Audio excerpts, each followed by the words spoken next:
Hi అండి. Welcome to Ayesha ladies tailors and boutique. ఈరోజు మనం ఈ వీడియోలో ఒక పట్టు చీర ఇచ్చారండి ఒక కస్టమరు. ఆ పట్టు చీరతో లాంగ్ ఫ్రాక్ ఎలా రెడీ చేసామనేది మీకు డీటెయిల్డ్గా చెప్తానండి. వీడియో సాధ్యమైనంత వరకు లెంతీగా లేకుండా చూసుకుంటున్నాను. చూడండి ఈ పట్టు శారీ ఎలా ఉందో. పైన గులాబీ కలర్ వచ్చిందండి, కిందేమో అంచు వచ్చింది ఒక 5-6 అంగుళాలు.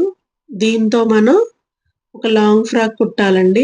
ఆ లాంగ్ ఫ్రాక్ కి ప్రిన్స్ కట్ పెట్టాలి, ప్లస్ కింద ఈ అంచు వచ్చేలా ఉండాలి. చేతులేమో ఎల్బో హ్యాండ్ రావాలండి. ఎల్బో హ్యాండ్ రావాలి. ప్రిన్స్ కట్ పెట్టిన తర్వాత కప్స్ కూడా పెట్టమన్నారండి కస్టమర్. ఇదిగో చూసారా, ప్రిన్స్ కట్ చేసేసాను చూడండి. లైనింగ్ కట్ చేసి పక్కన పెట్టేసుకున్నాను. ఆ లైనింగ్ బ్యాక్ ఫ్రంట్ చేతులు మొత్తం కట్ చేసి పక్కన పెట్టేసేసానండి. చూసారా, అలానే శారీలో వచ్చేసండి ఈ అంచు విడిగా కట్ చేసేసాను. శారీలో అంచు విడిగా కట్ చేసి పక్కన పెట్టేసాను, ఎందుకంటే మనకి అంబ్రెల్లా వస్తుందండి. స్ట్రైట్ కటింగ్ వద్దన్నారు కస్టమరు. అంబ్రెల్లా, ఆ అంబ్రెల్లాకి మనం ఈ అంచుని యాడ్ చేయాలండి. చూసారా, ఇది పైన మొత్తం అంచు మొత్తం కట్ చేసేసానండి. ఇది కింద అంచు, రెండు విడివిడిగా వేసేసాను పక్కన. ఇప్పుడు మనం చూడండి, కటింగ్ అయితే చేసేసానండి నేను. కటింగ్ చేసేసిన తర్వాత stitching process.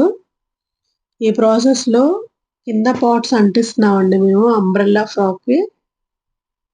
Joints వేసేస్తున్నాం, can ready చేసేస్తున్నాం. క్యాన్ ఇలాగ రెడీ చేసామండి, మిడిల్ లాగా వచ్చేలాగా. అలాగే తర్వాత మొత్తం రెడీ అయిపోయిన తర్వాత చూడండి ఎలా ఉందో frock. Prince cut plus cups కూడా వచ్చినాయండి దీనికి. ట్రయల్ చూస్తున్నాం మేమంతా, నేను మా వర్కర్స్ మొత్తం కలిపి. అదిగోండి చూసారా అవుట్పుట్ ఎలా ఉంది, చాలా బాగుంది కదండి. అమ్మాయి అమ్మాయికి 20 years ఉంటాయండి కస్టమర్కి. తను ఏంటంటే షార్ట్ ఈ నెక్ పెట్టమని తనే చెప్పిందండి. దీనిలో ఎన్ని లేయర్స్ వచ్చినాయో చూడండి. క్యాన్ మొత్తం 4 లేయర్స్ వచ్చినాయండి. కింద పాలిస్టర్ 4 లేయర్స్ మొత్తం టోటల్గా. అలా అవుట్పుట్ అలా వచ్చిందండి. ఇప్పుడు దీనికి మెడ భాగంలో బక్రం వేసాం కదా, దానికి చేతి పని చేపిస్తున్నానండి. చూడండి, మా వర్కర్ చేతి పని చేస్తున్నారు. అలాగే వెనక పార్ట్లో కుచ్చులు కూడా రావాలని చెప్పారండి. కుచ్చులు కూడా రెడీ చేస్తున్నాను చూడండి.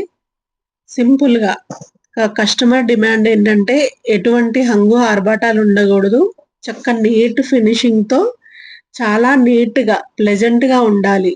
ఎటువంటి ఎక్స్ట్రా లేసులు గీసులు ఏమీ వద్దన్నారండి. ఎందుకంటే తను జాబ్ చేసే పాప. ఇదిగోండి కుచ్చులు రెడీ అయిపోయినాయి చూసారా. మినిమం ఒక పైన ఒక 4 కింద ఒక 3తో ఎండింగ్ చేసేసామండి మొత్తం టోటల్గా. కుచ్చులు రెడీ చేసేసాం. వెనకాల బ్యాక్ రౌండ్ నెక్కి వచ్చేస్తే ఆ కుచ్చులు మొత్తం అటాచ్ చేసేసి ఫైనల్గా అవుట్పుట్ రెడీ చేసేసామండి. చూడండి ఎంత బాగా ఉందో. ఈ ఫ్రాక్ ఎలా ఉందో ఒకసారి నాకు చెప్పండి, కామెంట్ చేసి తప్పకుండా చెప్పండి. ఇది మా బొటిక్లో మేము ఎంతో కష్టపడి రెడీ చేసామండి దీన్ని. ఎందుకంటే ఆ కస్టమరు కొంచెం లూజ్ అయినా అటు ఇటు అయినా కానీ తను అగ్రీ చేయదు. ఎందుకంటే అన్మ్యారీడ్ గర్ల్ కాబట్టి వాళ్ళు చాలా ఇదిగా ఉంటారు. రెడీ అయిపోయిన తర్వాత అదిగో బ్యాక్ పార్ట్ చూసారా ఎలా వచ్చిందో. తను పొట్టిగా ఉంటుందండి, అందుకే కొంచెం అలా లెంత్ అలా వచ్చింది. వెనకాల కుచ్చులు, వెనక రౌండ్ నెక్, ఫ్రంట్ నెక్కి బక్రం వేసానండి. కప్స్ కూడా పెట్టాను. ఫైనల్ అవుట్పుట్ చూడండి ఎంత బాగుందో. చాలా చాలా అందంగా నీట్గా ప్లెజెంట్గా ఉందండి. ఈ వీడియో సాధ్యమైనంత వరకు లెంతీగా లేకుండా చూసుకున్నాను. ఎలా ఉందో ఒకసారి నచ్చితే, నా వీడియో నచ్చితే లైక్ చేయండి, షేర్ చేయండి, కమెంట్ చేయండి. ఇది మా బొటిక్లో మేము రెడీ చేసిన ఫ్రాక్ అండి. థ్యాంక్ యూ అండి అందరికీ.